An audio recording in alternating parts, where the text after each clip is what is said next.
Hello বন্ধুরা, কেমন আছেন সবাই? আশা করছি সবাই ভালো। আবারও একটি নতুন গল্প নিয়ে আপনাদের মাঝে হাজির হলাম। গল্পটি অবশ্য বাস্তবসম্মত। গল্প ঠিক যেভাবে ছিল সেভাবে পড়ে শোনাচ্ছি। তো বন্ধুরা, আবারও সেই কথা আপনাদের বলছি বারবার, সেটা হচ্ছে আবারও করোনার থাবা চারিদিকে ছড়িয়ে পড়েছে। আপনারা অবশ্যই সচেতন থাকবেন, যে যার জায়গা থেকে অবশ্যই সচেতনতা বজায় রাখবেন, অবশ্যই হ্যান্ড স্যানিটাইজ ইউজ করবেন এবং মুখে মাস্ক পরে থাকবেন। ধন্যবাদ। কথা না বাড়িয়ে আমরা চলে যাচ্ছি মূল গল্পে। আজকের গল্পের নাম হলো নীল বাংলো। তানিয়া আর তার বন্ধু রাফি ছিল এক্সপ্রেস বোর্ডার ইউটিউব চ্যানেলের জন্য কন্টেন্ট ক্রিয়েটর। তারা সিদ্ধান্ত নেয় এবার তারা যাবে এক পুরনো পরিত্যক্ত বাংলোতে, যেটি লোকমুখে মৃত্যু বাংলো নামে পরিচিত। লোকজন সেখানে নাকি কেউ রাত কাটিয়ে কখনো জীবিত ফেরেনি।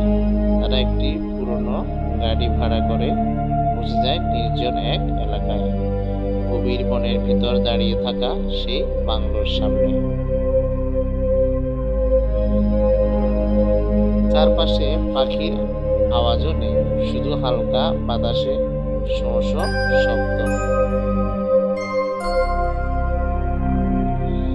তারা রাতটা ভিডিও করে কাটাবে বলে সিদ্ধান্ত নেয়। মোবাইল, ক্যামেরা, টর্চ সব রেডি এবং তাদের আর বাকি যে সকল জিনিসপত্র প্রয়োজন সবকিছু নিয়ে তারা প্রস্তুতি নিচ্ছে ভিডিও করার।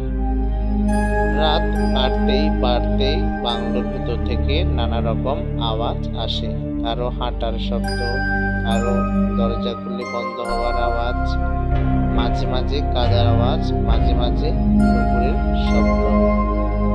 তানিয়া এক সময় দেখে দেয়ালে জুড়ে থাকা আয়নার তার প্রতিবিম্ব সঠিকভাবে দেখা যাচ্ছে না।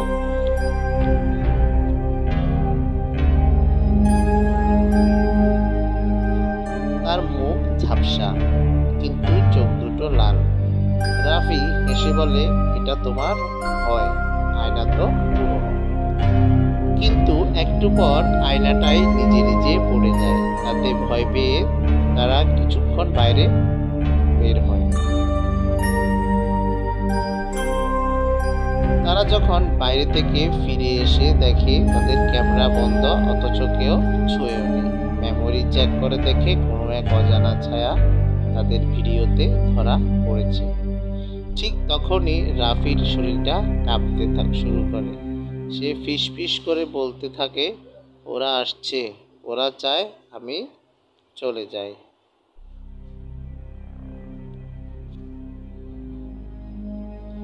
তানিয়া বুঝে যায় কিছু একটা ভয়ানক ঘটছে। রাফির মুখ ফ্যাকাশে, তার চোখ লাল হয়ে উঠেছে। হঠাৎ বাংলোর দরজা নিজে নিজে বন্ধ হয়ে যায়। বাইরের দিক থেকেও তারা আটকে পড়ে। তানিয়া বাংলোর এক রুমে একটি পুরনো ডায়েরি খুঁজে পায়। তাতে লেখা, এই বাংলো আমার ছিল, কিন্তু আমার স্ত্রী আত্মহত্যা করেন, তাই এই বাংলোতেই। আর তার আত্মা এখানে আটকে আছে। কেউ এলেই সে ধরে নেয় তুমি আমার মতোই বিশ্বাসঘাতক। ডায়েরির নিচে স্ত্রীর একটি ছবি, হুবহু তানিয়ার মতো দেখতে। তানিয়া চিৎকার করে ওঠে, আমি সেই মানুষ না, আমি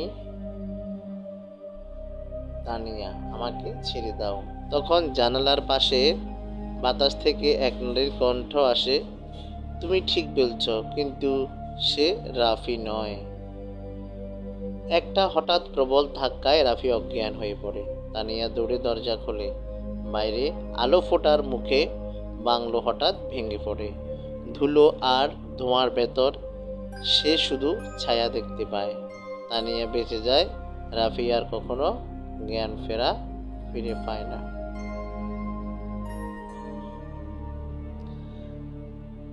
আজও কেউ যদি বাংলোর পথে যায়, তারা বলে কেউ একজন জানলা দিয়ে তাকিয়ে আছে, আর তার মুখ ঝাপসা, কিন্তু চোখ দুটো লাল।